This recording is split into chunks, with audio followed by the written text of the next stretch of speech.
Hello everyone welcome to Jaidev classes for JRF in political science. कैसे हैं आप सब friend? This is Meenakshi Singh और आज मैं आप लोगों को यहाँ पर करा रही हूँ लास्ट मिनट रिवीजन।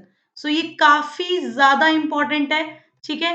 और इसको ये काफी ज्यादा इम्पोर्टेंट है, इसमें से आप लोगों के एग्जाम में जरूर आएगा, ठीक है। तो लास्ट मिनट रिवीजन आज हम लोग करेंगे। चलिए स्टार्ट करते हैं, ठीक है। स्टार्ट करते हैं यहाँ पर, जहाँ पर चीजें देखना आप लोगों को, जो मैं इंपॉर्टेंट बताऊं वो सब इंपॉर्टेंट नोट करते हुए चलना। सबसे पहले हम डिस्कस करते हैं भीखू पारेख के बारे में। जब हम भीखू पारेख के बारे में बात करते हैं तो भीखू पारेख जो है, यहाँ पर आप देखो टेलर को क्रिटिक किया इन्होंने, पहली बात है ना। अल्पसंख्यक वर्गों के लिए सामाजिक मान्यता की आवश्यकता के लिए आलोचना की इन्होंने। किसके लिए करते हैं, थोड़ा सा मैं छोटा कर लेती हूँ, ठीक है। अब ठीक है, यहाँ पर देखो भीखू पारेख जो है बेसिकली, तो भीखू पारेख जो है टेलर को क्रिटिक करते हैं, है ना। और इनकी जो मोस्ट इंपॉर्टेंट बुक है यहाँ पर अगर आप देखोगे तो ये देखिए, rethinking multiculturalism, cultural diversity and political theory, ये 2000 की है, ठीक है। मार्क्स थ्योरी ऑफ आइडियोलॉजी भी है 1982 की। और cultural diversity plus pluralist perspective पर इन्होंने बात की थी। बीइंग नेग्लेक्टेड भीखू पारेख, ठीक है। बीइंग नेग्लेक्टेड भीखू पारेख भी यहाँ पर देख ध्यान रखना। तो इन्होंने किसको, टेलर को क्रिटिक किया था। अल्पसंख्यक वर्गों के लिए सामाजिक मान्यता की आवश्यकता के लिए इन्होंने आलोचना की थी। उसके बाद चलते हैं विल किमलिका पे। विल किमलिका को क्रिटिक किया, है ना। यहाँ पर अगर आप देखो, जो यहाँ पर है विल किमलिका को क्रिटिक किया, किमलिका की परिभाषा को अस्वीकार किया भीखू पारेख ने, क्योंकि ये राष्ट्र परिभाषा से मिलती जुलती है। इन्होंने क्या बोला, ये राष्ट्र की परिभाषा से मिलती जुलती है। तो ध्यान रखना, भीखू पारेख जो है बेसिकली यहाँ पर एक तरह से विल किमलिका को क्रिटिक करते हैं। और इनकी most important book a new politics of identity 2008 है, तो ये ध्यान रखना। और तारिक मदूद अगर आप देखो, इनकी मोस्ट इंपॉर्टेंट मल्टीकल्चरलिज्म अ सिविक आइडिया, है ना। तो मल्टीकल्चरलिज्म अ सिविक आइडिया 2000, अच्छा ये वाली जो आ न्यू पॉलिटिक्स ऑफ आइडेंटिटी 2008 है, ये तारिक मदूद की है, ठीक है। ये वाली बुक किसकी है, तारिक मदूद की, ठीक है। इसका ईयर आप लोगों को ध्यान रखना है, ठीक है। अ न्यू पॉलिटिक्स, ठीक है, ये जो बुक है आप लोगों की, a new politics of identity, ये याद रखना, ठीक है। A new politics of identity जो है वो किसकी है, यहाँ पर अगर आप देखो, ये चीज ध्यान रखना सारे बच्चे। उसके बाद ये जो बुक है मल्टीकल्चरलिज्म सिविक इंडिया, ये भी आप लोगों को याद रखनी है, ये भी काफी ज्यादा इंपॉर्टेंट है। ये वाले बच्चों भीखू पारेख की है, ठीक है, भीखू पारेख की, ये ध्यान रखना। फिर तारिक मदूद की ये वाली बुक हो जाएगी, ठीक है। बुक है मल्टीकल्चरलिज्म सिविक आइडिया, तो ये इनकी है। फिर चार्ल्स टेलर की बात करते हैं, तो ये कनाडा के थे। कनाडा के विद्वान तथा प्रसिद्ध बहुसांस्कृतिक और समुदायवादी हैं, यानी कि हम इन्हें मल्टीकल्चरलिस्ट बोल सकते हैं। क्या बोलेंगे, मल्टीकल्चरलिस्ट, ठीक है। इनको हम, 2 मिनट रुकना, अरे पेन चेंज कर लेते हैं। देखो, हम इन्हें मल्टीकल्चरलिस्ट बोलेंगे और साथ ही कम्युनिटेरियन है, ठीक है। ये ध्यान रखना। इनकी बुक है पॉलिटिक्स ऑफ रिकॉग्निशन 1994। दो मुद्दों पर जोर दिया, तो ये पॉलिटिक्स ऑफ इक्वल डिग्निटी और पॉलिटिक्स ऑफ डिफरेंसेस पर, ठीक है। जनरल डेमोक्रेसी भी इंपॉर्टेंट बुक है, तो ध्यान रखना। ये क्या बोलते हैं, इन्होंने समान गरिमा की राजनीति और अंतर की राजनीति पर जोर दिया। गरिमा की जो राजनीति का मूल सिद्धांत क्या था, कि सभी मनुष्य तो समान होते हैं, है ना, उनमें किसी भी प्रकार का कोई भेदभाव ना किया जाए और सार्वभौमिक पहचान के साथ ये जुड़ना है। और ये अंतर की राजनीति में क्या बोलते हैं, पॉलिटिक्स ऑफ डिफरेंसेस में क्या बोलते हैं, कि डिफरेंस और जो स्पेशल बिहेवियर की बात करते हैं यहाँ पर। और ये किससे जुड़ी हुई है, ये अलग आइडेंटिटी से जुड़ी हुई है, तो ये ध्यान रखना सारे बच्चे। उसके बाद our identity is a partly shaped by recognition of misrecognition. वो बिलीव करते थे misrecognition can inflict harm, ठीक है। जो मिस रिकॉग्निशन है वो हार्म कर सकता है। ऑपरेशन ग्रेवियस वाउंड सेल्फ हेटेड, है ना। तो ये किसका हो जाएगा, ये है आपका चार्ल्स टेलर का। तो इतना चार्ल्स टेलर से आपको याद रखना है। उसके बाद देखो आयरिस मॉरिन यंग, तो ये किसकी है, justice and politics and differences 1990 की है। इन्होंने भी अंतर की राजनीति पर बल दिया इन्होंने, यानी ये डिफरेंस पॉलिटिक्स ऑफ डिफरेंसेस पर बल देते हैं, जैसे ये ना पॉलिटिक्स ऑफ डिफरेंसेस, तो टेलर ने भी इस पर जोर दिया और ये मॉरिस यंग भी इसी पर जोर देते हैं। और ये कहते हैं कि सामाजिक समूहों की जो पृथक सांस्कृतिक पहचान है, वो साथ-साथ समूह विभेदित अधिकारों पर बल देती है। यानी जो सामाजिक समूह की पृथक पृथक सांस्कृतिक पहचान है, सबकी जो अलग अलग कल्चरल आइडेंटिटी है ना, तो वो अलग अलग डिफरेंट डिफरेंट राइट्स पर बल देती है ना। तो जॉन रॉल्स और जो डार्किन है, इनकी तरह समान अधिकारों के समर्थक ये नहीं थे, बल्कि इन्होंने लोगों को, महिलाओं को, मूल निवासियों को, है ना, इनको एक तरह से क्या किया, और हाशिकृत लोगों को अधिकारों की मांग करते हैं ये, और विभेदीकृत नागरिकता की संज्ञा दी थी। विभेदीकृत नागरिकता, ये ध्यान रखना है आप लोगों को, ठीक है। विभेदीकृत नागरिकता आप लोगों को याद रखना है, काफी ज्यादा इंपॉर्टेंट है, ठीक है। और नारीवादी विचारक में आ जाते हैं। फिर आते हैं जेम्स टिली। जेम्स टिली कहाँ के हैं? जेम्स टिली हैं कनाडा के। तो ये स्ट्रेंज मल्टीप्लिसिटी 1995, ठीक है, ये इनकी मोस्ट इंपॉर्टेंट बुक है। बहुसांस्कृतिवाद संविधानवाद के प्रणेता कहलाते हैं। मल्टी कल्चरलिस्ट कॉन्स्टिट्यूशनलिज्म इनसे रिलेटेड है, ठीक है, ये ध्यान रखना। और इन्होंने आधुनिक संविधानवाद की आलोचना की। इन्होंने क्या किया है बच्चों? इन्होंने आधुनिक संविधानवाद की, यानी ये मॉडर्न कॉन्स्टिट्यूशनलिज्म को क्रिटिक करती हैं, क्योंकि ये संप्रभुता और एकीकरण पर बल देता है। चार्ल्स टिली ने, जो जेम्स टुली है, सॉरी जेम्स टुली है ये, ध्यान रखना, जेम्स टुली, ठीक है। जेम्स टुली जो है, इनकी ये कनाडा के थे। स्ट्रेंज मल्टीप्लिसिटी इनकी बुक है। बहुसांस्कृतिक संविधानवाद यानी मल्टीकल्चरल कॉन्स्टिट्यूशनलिज्म के प्रणेता माने जाते हैं। टुली ने मॉडर्न कॉन्स्टिट्यूशनलिज्म को क्रिटिक किया, क्योंकि ये सोवरेनिटी और इंटीग्रिटी पर एम्फेसिस करता है। और टुली ने इसकी बजाय प्राचीन संविधानवाद का समर्थन किया, यानी ये एशियंट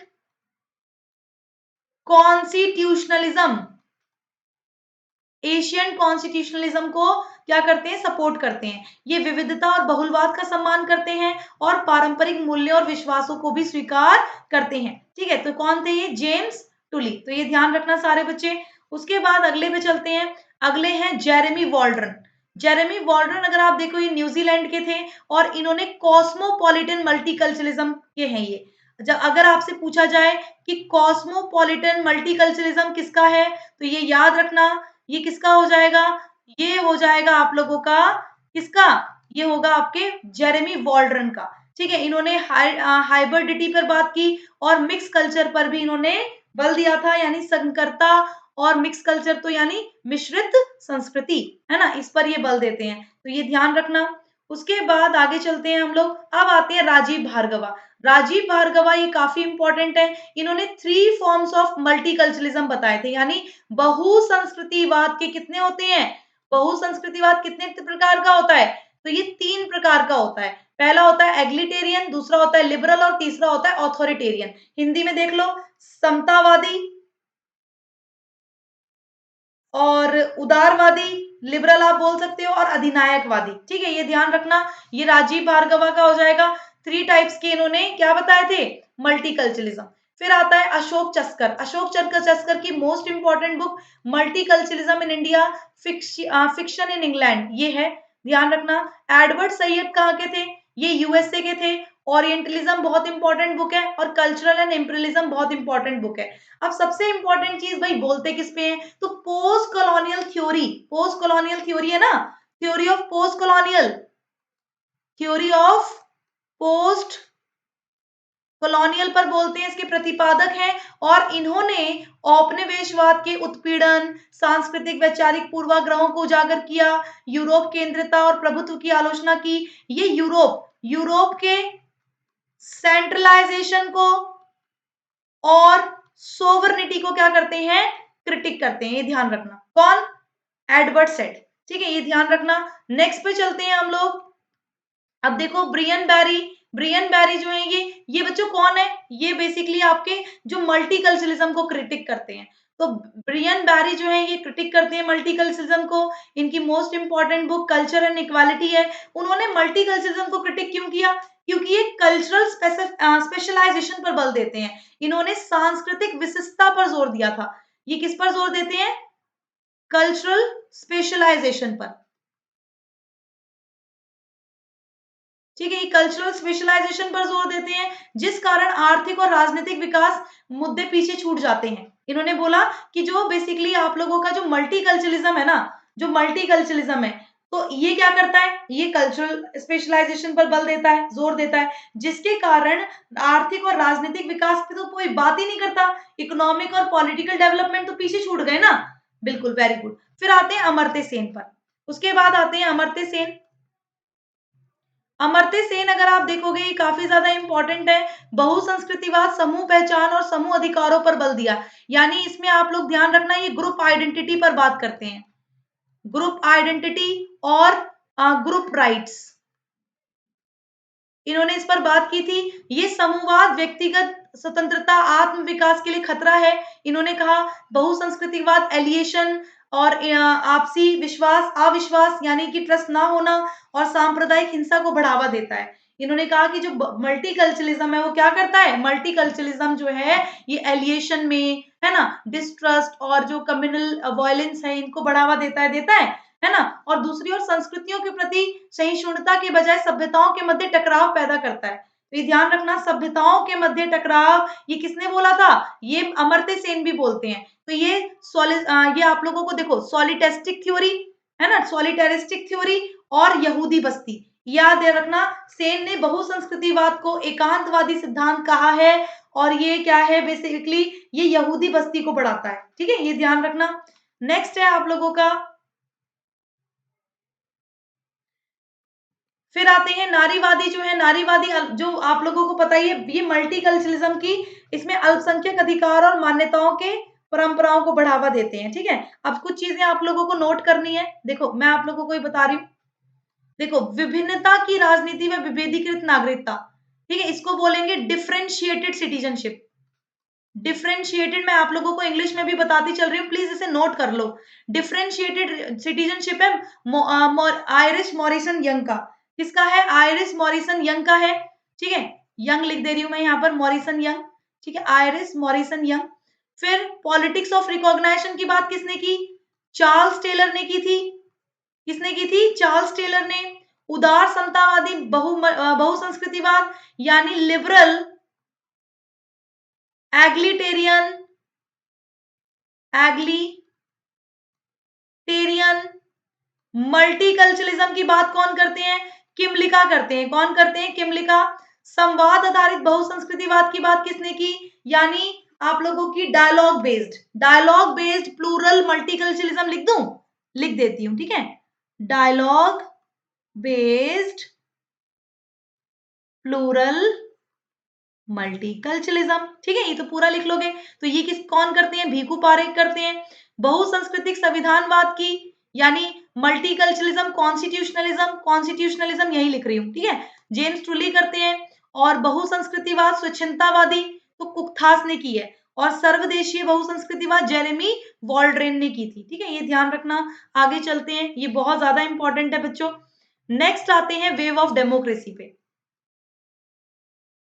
जब हम वेव ऑफ डेमोक्रेसी की बात करते हैं, ठीक है, सॉरी फेमिनिज्म की, वेव ऑफ फेमिनिज्म, तो फर्स्ट वेव अगर आप देखोगे 20th सेंचुरी से 1900 से 1959 तक रही। इसमें विमेन सफरेज के लिए, पॉलिटिकल राइट्स के लिए, प्रॉपर्टी राइट्स के लिए, है ना, इसके लिए हुए थे, मूवमेंट्स हुए थे। उसके बाद आता है आपका सेकेंड वेव। सेकेंड वेव अगर आप देखो तो ये था आप लोगों का 1960 से 80 तक। इसमें sex, family, work place, reproductive rights, legal inequality, इन चीजों पर रिड्यूस करने की बात हुई थी कि इनइक्वालिटीज को रिड्यूस करो, है ना, क्या करो, इनइक्वालिटीज को रिड्यूस करो। तो ये ध्यान रखना। उसके बाद थर्ड वेव जो आई वो 1990 से 2000 में आई, है ना। इसके अंदर क्या था, इसके अंदर एम्बैरेसिंग इंडिविजुअल एंड डाइवर्सिटी पर बात हुई। और फोर्थ वेव 2008 से प्रेजेंट तक चल रही है, जिसके अंदर हम कम्बैट करना चाहते हैं सेक्सुअल हेरेसमेंट को और असॉल्ट मिसोगिनी को, है ना। तो ये ध्यान रखना। तो ये हो गया आप लोगों का वेव्स। तो वेव्स आप लोगों को याद रखनी है। फिर नेक्स्ट पे आते हैं आप लोगों के, अब देखो फर्स्ट वेव जो रही आप लोगों की, है ना, 19 से 20 सेंचुरी तक रही। इसमें विमेन सफरेज मूवमेंट्स हुए। और 1893 में, वेरी इंपॉर्टेंट 1893 में New Zealand as a first country थी जिसने प्रोवाइड किया था वोटिंग राइट्स किसको, विमेन को, है ना। 19th अमेंडमेंट हुआ यहाँ पर यूएसए में, तब यहाँ पर वुमेन को राइट मिला। जेएस मिल, मैरी वॉल्सनक्राफ्ट, ये बेसिकली आ जाते हैं इसमें। सेकेंड वेव में आते हैं बेसिकली, इसके अंदर इक्वल एंड डिस्क्रिमिनेशन पर बात उठी। और इसका स्लोगन क्या था, सेकेंड वेव का स्लोगन था, very important, personal is political. Personal is political, ये काफी बार मैंने आपको पेपर के लिए करवाया है। तो कार्ल हेनरिक ऐसे पर्सनल इज पॉलिटिकल। ठीक है। कार्ल हैंसिच ऐसे है ये 1970 का, इनसे ही यही स्लोगन फेमस हुआ था, इससे ही यही स्लोगन फेमस हुआ था, ध्यान रखना। उसके बाद आप लोगों के फेमिनिस्ट मिस्टेक बाय बेटी फ्रीडमैन, है ना, इन्होंने पब्लिश की फेमिनिस्ट मिस्टेक, है ना, ये बुक थी 1963 की। इसके अंदर बेसिकली बड़ा इंपॉर्टेंट पुश किया गया था मूवमेंट्स को, महिलाओं को। और उसके बाद फेमिनिस्ट आइडिया रेडिकल रेवोल्यूशनरी आने लगे। इसमें कैट मिलेट आए, कैट मिलेट का है सेक्सुअल पॉलिटिक्स 1970 का, जर्मनाइन ग्रीन्स फीमेल इन्यूंच है ना, इन्होंने पर्सनल इस पॉलिटिकल पर ध्यान दिया था, ये कॉन्सेप्ट बड़ा फेमस हुआ था। उसके बाद देखो विमेन लिबरेशन, जो गोल था इस वेव का was women liberation not political emancipation, यहाँ पर विमेन को लिबरेशन करना था, ना कि पॉलिटिकल इमेंसिपेशन। फिर थर्ड वेव आती है, थर्ड वेव अगर आप देखोगे ये बहुत ज्यादा रिस्पॉन्सिबल थी, कॉम्प्रिहेंसिव थी। तो वर्ड जो है ना फेमिनिस्ट, ये अचीव इसने काफी ज्यादा मतलब ग्रेटर एक्सेप्टेंस हुई यहाँ पर, मतलब लोगों ने इसे एक्सेप्ट किया। वर्किंग फॉर इनकम और रिप्रोडक्टिव राइट्स ऑफ वुमेन यहाँ पर दिए गए, ठीक है, यहाँ पर काम होने लगे सेक्सुअल हरेसमेंट के लिए, और डोमेस्टिक वायलेंस जो होता था वुमेन का, उसके लिए भी यहाँ पर क्या होने लगे, काम होने लगे। फोर्थ वेव अगर आप देखोगे जो प्रेजेंट तक चल रही है, तो इसमें फोकस किया गया इम्पावरमेंट, वुमेन को इम्पावर करना है ना, use of internet tools, argue करना equal pay for equal work, gender equality लेकर आना, है ना, और norms and marginalization of women in society, ये सारी चीजें आपकी इससे जुड़ी हुई हैं। उसके बाद देखो और थिंकर आते हैं, अब बात करेंगे एडमंड बर्ग को। एडमंड बर्ग जो है ये फादर है कंजर्वेटिज्म के, सपोर्टर है ये अमेरिकन। यहाँ पर अगर आप देखो तो एडमंड बर्ग जो है बेसिकली, तो एडमंड बर्ग ने सपोर्ट किया था अमेरिकन रेवोल्यूशन को, है ना, अपोज किया था फ्रेंच रेवोल्यूशन को, हाँ बिल्कुल ठीक है, ये फ्रेंच रेवोल्यूशन को क्रिटिक करते हैं, बिल्कुल ठीक है। तो यहाँ पर इन्होंने अपोज किया था, विरोध किया था, फ्रेंच रेवोल्यूशन का अपोज किया था। आप सबको पता ही है ये बर्ग ने ना सोसाइटी को एक तरह से देखा partnership between who are living and who are dead, ठीक है, दोज हु आर बोर्न, यहाँ पर इन्होंने बोला। तो ये सोसाइटी को एक ऐसे पार्टनरशिप के तौर पे देखते हैं, जो कि जिंदा हैं, कुछ मरे हुए हैं और कुछ अभी पैदा हुए हैं। तो जो बर्ग है वो ग्लूमी देखते हैं व्यू गवर्नमेंट का, वो रिकॉग्नाइज करते हैं कि ये प्रिवेंट इविल, है ना, ये प्रिवेंट करती है इविल को, बुराइयों से हमें बचाती है, और ये प्रमोट को गुड्स को प्रमोट करती है, ठीक है, देखो कितनी अच्छी बात कर रहे हैं, कर रहे हैं। बर्ग ने सीमित सुधार का समर्थन किया, क्रांति का समर्थन नहीं करते, ठीक है। यदि कोई सुधार आमूल परिवर्तन का रूप धारण कर ले तो वह खतरनाक सिद्धांत होता है, क्योंकि ऐसे समाज व्यवस्था को जन्म देता है जिसका सदस्य ना तो उसे समझ पाते हैं, ना ही स्वीकार कर पाते हैं। तो बर्ग ने, क्या वो रिफॉर्म को इंपॉर्टेंस देते हैं, क्या वो रिफॉर्म चाहते हैं, यस, क्या वो क्रांति को नहीं चाहते, नहीं। बुक्स हैं देखो, बिक्स बुक्स हैं की reflection of the revolution, philosophy of inquiry, reflection of French revolution. उसके बाद एलेक्स डे टॉकविल आते हैं। एलेक्स डे टॉकविल की most important book French politician, political thinker and historian है। टॉकविल को एसोसिएशनलिज्म का प्रणेता माना जाता है, ठीक है। सॉरी, टॉकविल को संगमवाद का प्रणेता माना जाता है। उनका मानना यह था कि जो अमेरिका है ना, वो फ्रांसीसी क्रांति के बाद राज्य व्यवस्था में जिस स्वेच्छाचारिता और लोकतांत्रिकता का विकास हुआ, उसका मूल कारण था वह नागरिक समाज यानी मध्यवर्ती स्वैच्छिक संघों का अभाव होना, ठीक है। टॉकविल ने नागरिक समाज को इंटरमीडियल वॉलेंट्री एसोसिएशन कहा है। वो क्या कहते हैं, वो सिविल सोसाइटी को इंटरमीडिएट वॉलेंट्री एसोसिएशन बोलते हैं, ठीक है, ये ध्यान रखना।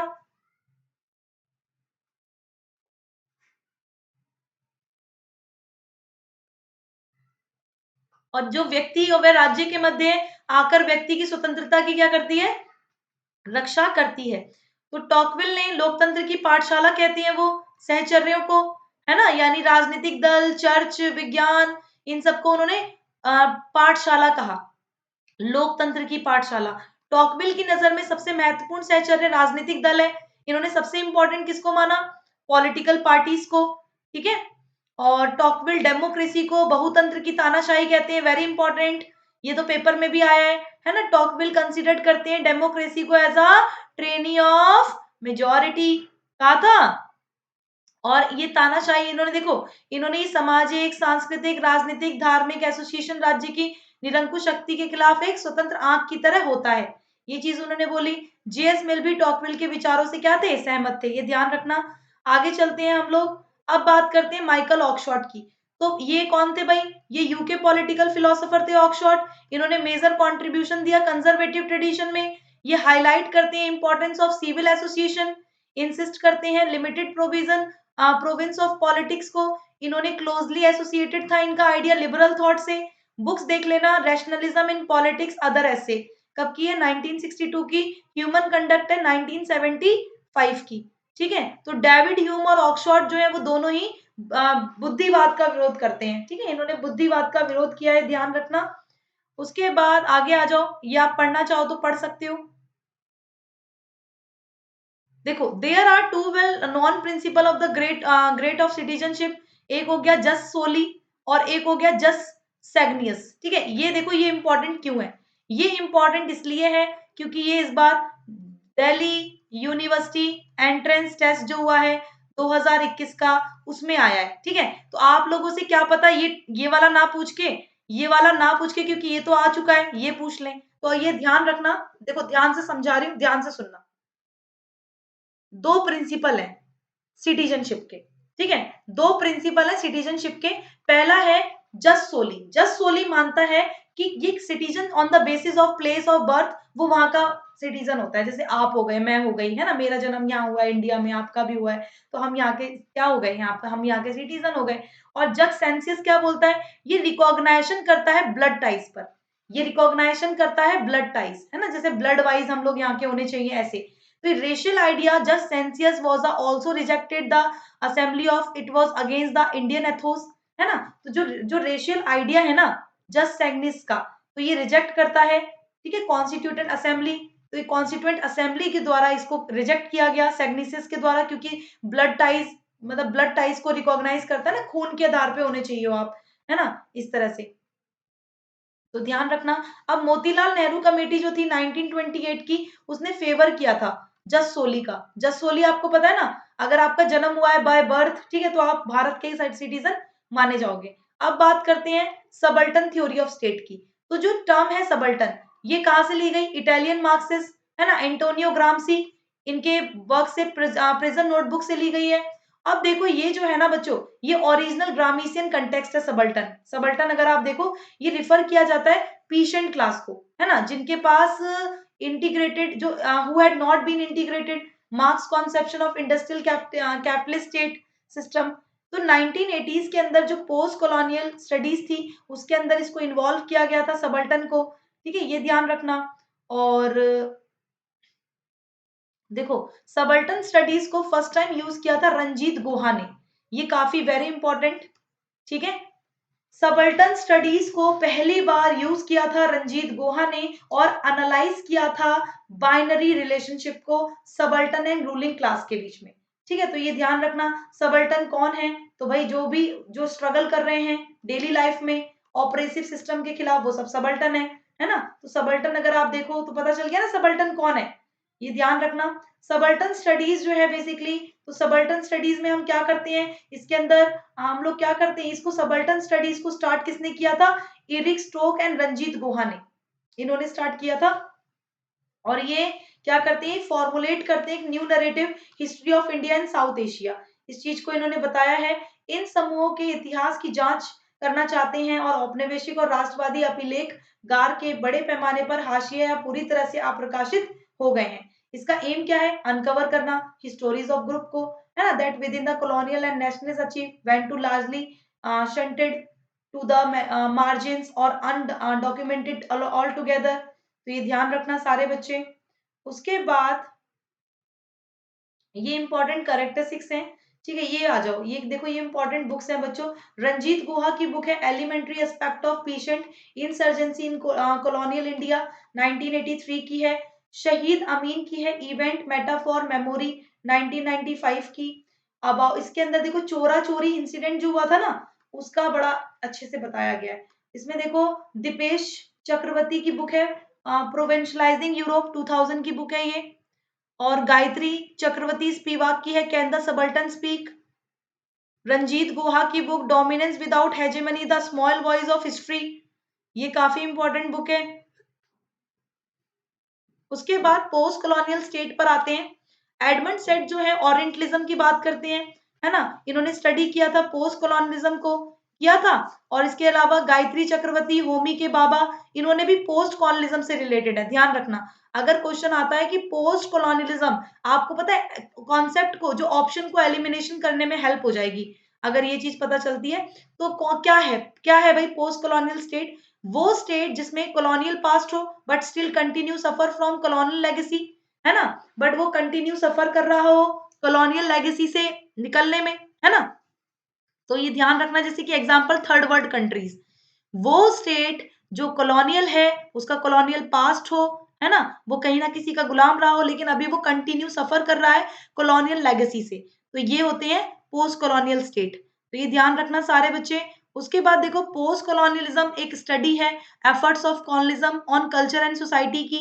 उसके बाद हमजा अलवी, आप लोगों ने काफी नाम सुना होगा इनका, हमजा अलवी, और ये पेपर में आते भी हैं। हमजा अलवी की मोस्ट इंपॉर्टेंट बुक है the state in post colonial society, पाक एंड बांग्लादेश। कब की है? 1972 की है।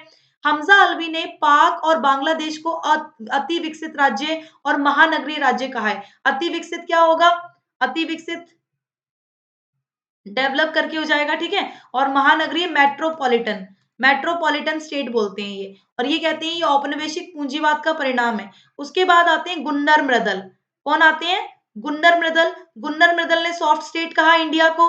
इंडिया को सॉफ्ट स्टेट क्यों कहते हैं? क्योंकि यहाँ पर भ्रष्टाचार है, यहाँ पर करप्शन है। और इनकी बुक क्या है? एशियन ड्रामा, बहुत इंपॉर्टेंट बुक है। फिर आते हैं अतुल कोहली। अतुल कोहली अगर आप देखो, state directed development in global periphery, तो औद्योगिक राज्य का सिद्धांत, इस पुस्तक में कोहली क्या बोलते हैं? भारत, नाइजीरिया, ब्राजील, दक्षिण कोरिया, इसका उन्होंने कंपैरेटिवली स्टडी की है, ठीक है, ये ध्यान रखना। उसके बाद the success of Indian democracy, तो सहचारी पूंजीवादी राज्य किसको बताया? दक्षिण कोरिया को। नव पैतृक राज्य किसको बताया? नाइजीरिया को। खंडित बहुध्रुवीय राज्य भारत को बताते हैं। उसके बाद आते हैं बेंडिक्ट एडरसन। बेंडिक्ट एडरसन की अगर हम बात करें, तो बेंडिक्ट एडरसन जो है बच्चों, इन्होंने दिया था क्या? Imagine communities. तो 1993 में उन्होंने औपनिवेशिक देशों के राष्ट्रवाद को कल्पित समुदाय कहा, यानी राष्ट्रवाद उलझा हुआ है, काल्पनिक काल्पनिक है, ठीक है। तो पार्था चैटर्जी ने इनको क्रिटिक किया था, बिल्कुल। द नेशन इट्स फ्रेगमेंट इन्होंने लिखी। उसके बाद आते हैं नॉम चॉम्स्की। नॉम चॉम्स्की अगर आप देखोगे तो ये काफी इंपॉर्टेंट है। American power and new modernism, है ना, manufacturing consent, the political economy of mass media, तो ये है चॉम्स्की। और नव, अगर आप देखोगे, नव कॉर्पोरेटिज्म और सहमति गणना के खिलाफ थे, ठीक है, ये इसके खिलाफ थे, न्यू कॉर्पोरेटिज्म के चॉम्स्की खिलाफ थे, ये ध्यान रखना। उसके बाद इंपीरियलिज्म, है ना, इंपीरियलिज्म राजनीतिक साम्राज्यवाद, किसी एक देश का दूसरे देश पर राजनीतिक प्रभुत्व होना, और जैसे पॉलिटिकल डोमिनेंस। तो जे ए हॉब्सन ने क्या किया? इंपीरियलिज्म को बिलीफ में स्टडी किया, है ना। और इंपीरियलिज्म आज स्टडी इनकी मोस्ट इंपॉर्टेंट बुक है। और इसके अंदर ये इंपीरियलिज्म को क्रिटिक करते हैं, जे ए हॉब्सन ने इंपीरियलिज्म को क्रिटिक किया। फिर उसके बाद बोयरवार, जे ए हॉब्सन को इंपीरियलिज्म को डिफेंस करने को कहा गया, डिफाइन करने को भी कहा गया, है ना। तो reason of imperialism, capitalist class profit को इन्वेस्ट कर देती है ना, और लेबर अपना प्रॉफिट अपनी नीड को पूरा करने में लगाते हैं। तो इसीलिए इंपीरियलिज्म फर्स्ट यूज किसने किया था? बेंजामिन डिसरायले ने किया था। इंपीरियलिज्म का पहली बार यूज किसने किया था? बेंजामिन डिसरायले ने किया था, ध्यान रखना। रोजा लग्जमबर्ग ने इंपीरियलिज्म पर बोला है ना, एक्यूमुलेशन ऑफ कैपिटल इनकी बुक है। ये क्या बोलते हैं? ये कहते हैं इंपीरियलिज्म को पूंजीवाद का स्वाभाविक परिणाम मानते हैं। imperialism is a actual consequence of capitalism, ऐसे बोल सकते हैं इसको। Imperialism is the actual consequence of capitalism, रोजा लग्जमबर्ग बोलते हैं। उसके बाद लेनिन ने इंपीरियलिज्म पर बोला the highest stage of capitalism. इसके अंदर इन्होंने क्या किया? कहते हैं साम्राज्यवाद का उदय पूंजीवाद के निरंतर विकास के परिणाम स्वरूप हुआ, यानी इंपीरियलिज्म का जो ओरिजिन हुआ है वो कैपिटलिज्म जैसे जैसे डेवलप हुआ ना, वैसे वैसे इंपीरियलिज्म भी डेवलप हो गया, आ गया, वो उसका ओरिजिन हो गया। फीचर्स अगर आप देखोगे इंपीरियलिज्म के, तो ये बच्चों देखो, पहला बताया था एक्सपोर्ट ऑफ कैपिटल, दूसरा बताया मोनोपोली कैपिटल कैपिटलिज्म, और तीसरा बताया मोनोपोली फाइनेंस कैपिटल, ठीक है, ये ध्यान रखना। तो ये फीचर्स हैं लेनिन के इंपीरियलिज्म के। लेनिन को क्रिटिक कौन करते हैं? जॉन टेलर करते हैं। लेनिन को क्रिटिक किसने किया? जॉन टेलर ने किया। उसके बाद जोसेफ शम्पेटर आते हैं, इनकी most important book imperialism and social classes है। ठीक है, उसके बाद आ जाओ इंटरनेशनल लॉ पे, जिसमें हम वॉर थ्योरी पढ़ते हैं। तो जस्टिस वॉर थ्योरी, इसके 3 फेजेस हैं, जस एट बेलम, जस इन बेलो और जस पोस्ट बेलम। तो जस एट बेलम मतलब होता है स्टार्ट, जस इन बेलो मतलब होता है मिडल, और जस पोस्ट बेलम मतलब होता है एंड। यानी जस्ट एट बैलम जो होता है बच्चों, इसमें रीजंस ऑफ वॉर देखे जाते हैं, राइट टू वॉर, है ना, इसके अंदर देखा जाता है कि अगर भाई वॉर हुआ तो क्यों हुआ, है ना, इसलिए रीजंस क्या थे एक तरह से। उसके बाद यहाँ पर देखो जस्ट कॉज देखे जाते हैं, है ना, इंटेंशन देखा जाता है, प्रॉपर अथॉरिटी देखी जाती है कि हाँ भाई डिक्लेरेशन हुआ था, प्रोपोर्शनलिटी देखी जाती है, प्रोबेबिलिटी देखी जाती है सक्सेस की, और लास्ट रिजॉर्ट देखा जाता है। उसके बाद आता है just in bellow. Just in बेलो मतलब क्या होता है? लॉज ऑफ द वॉर, यानी जस्टिस इन द वॉर, है ना। इसका मतलब होता है बेसिकली जैसे कोई भी वॉर होता है तो उसके कुछ अपने लॉज होते हैं ना, होते हैं। तो justice in war, right conduct in middle of the battle. तो यहाँ पर ये मिडल में होता है बेसिकली लॉज, क्योंकि भाई युद्ध चल रहा है ना। प्रोफेशनलिटी देखी जाती है, डिस्क्रिमिनेशन और नॉन कम्बेटेंट इम्यूनिटी देखी जाती है, ऑल इंटरनेशनल लॉज को ओबे किया जाता है, फेयर ट्रीटमेंट होता है प्रिजनर्स ऑफ वॉर का, अवॉइड किया जाता है इविल मीन्स को, नो रिप्रेजल, अवॉइड एक्सक्लेमेशन, है ना, एक्सक्लेनेशन। तो ये ध्यान रखना, ये वेरी इंपॉर्टेंट, ये पेपर में आ सकता है इस बार। ठीक है, जस्ट एट बैलम, देखो जस्ट एट बैलम जो है ये just post Belum, just post Belum का मतलब होता है जस्टिस आफ्टर वॉर। देखो दोबारा समझो, एक था सबसे पहले जस्टिन बेलो आया था आपके पेपर में, इसका मतलब होता है लॉज ऑफ द वॉर। फिर 2020 में आया जस्ट एट बैलम, इसका मतलब होता है reasons of the war. Just post bellum होता है जस्टिस आफ्टर द वॉर। जैसे कि आपको याद है वारसराय की ट्रीटी, वारसाई ट्रीटी, है ना, 1919 में जब वो हो गई तो उसके बाद क्या हुआ? जब वॉर हो गया तो फिर देखा गया गलती किसकी थी, फिर पूरा वो डाल दिया गया ब्लेम, भाई जर्मनी का है ना। तो transition from war to peace यहाँ पर देखा जाता है। यहाँ पर proportionality, discrimination, right vindication, rehabilitation, cosmic punishment, ये सारी चीजें इसमें आ जाती है। ठीक है, तो ये ध्यान रखना बच्चों। तो right, go to war just at bellum है, in war just at bello है, एंडेड जस्ट एट बैलम है। ठीक है, तो थॉमस एक्विंस ने डेवलप की थी इस थ्योरी को।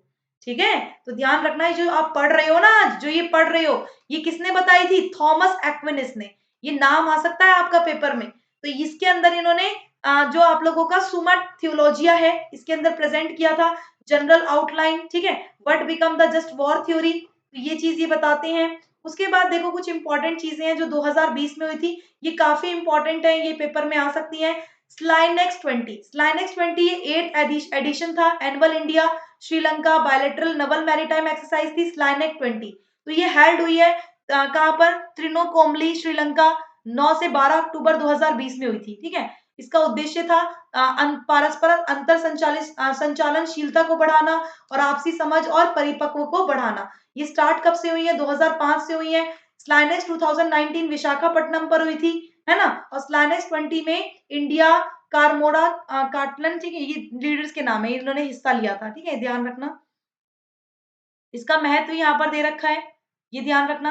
फिर आता है सिम्बैक्स 20, सिम्बैक्स 20 अगर आप देखो, India Singapore bilateral maritime exercise है ये।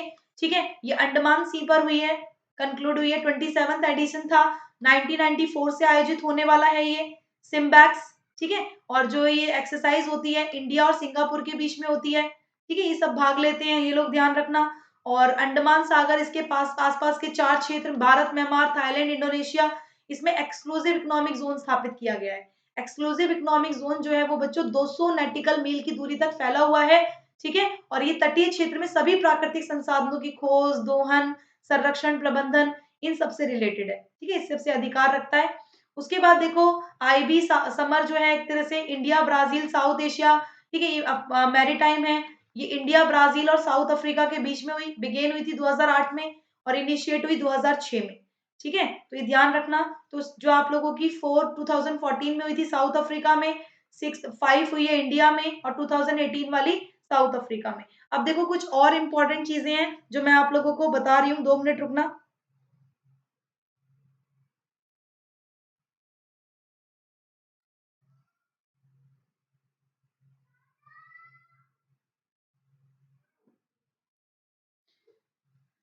कहीं जगह खाली हो ना तो मैं आप लोगों को फिर बता देती हूँ। बस ये हो गया आप लोगों का कंप्लीट।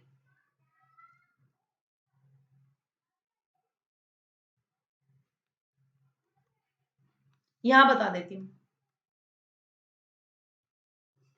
देखो सबसे पहले आता है युद्ध अभ्यास।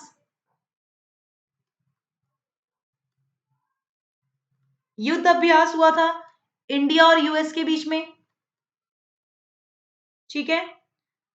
वरुण, ये कुछ ये क्या है बच्चों, ये आप लोगों की कुछ मिलिट्री एक्सरसाइज हैं। वरुण हुई थी इंडिया और फ्रांस, ठीक है। सूर्य किरण, सूर्य किरण होती है इंडिया और नेपाल के बीच में। फिर है आप लोगों का हैंड इन हैंड,